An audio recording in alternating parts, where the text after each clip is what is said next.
Arestado ang sarong 18 anyos na lalaking ng haboninbag sa sarong tindahan sa Zamora Street, Sabang Naga City, alas 7 kasubanggi. Basado sa impormasyon, pabalik na kuta ang biktima sa pagsadiri kay ning tindahan kan masabat kay ini ang sospek asin mariparo na bitbit na kan kawatan ang sa iyang bag. Pigbalo niyang agawan sa sospek ang pagsadiring bag alagad makaskas ining nakadulag. Nakahagad manintabang ang biktima sa naka-duty na tanod na matrayumpong nadakop ang sospek. Pag-review sa CCTV footages, nahiling mananggad na ini yung suspect nagrani sa tindahan ninda and duman naman sa sarong shot, nahilingan na ang kamot niya biglang naglaog duman sa kaha kasi nakabot niya ining bag kani yung sa tong victim. Laog kan bag ando ang mamahalo na cellphone, ATM card asin cash na nabawi man sa sospek.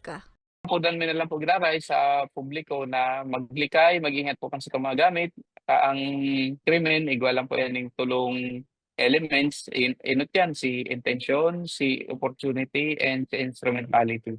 So ini pong intention, dahil po ini nawawara at taong may gustong gibo na maraot. Alagad ini pong opportunity, ini po pwedeng dahil sa kapabayaan na din kang mga biktima o kaya minsan nagre-relax dahil nga ni aram sang niya sa satuyang harong o yung sa satuyang lugar. Alagad, ini yung opportunity once mapabayaan na sa itong gamit.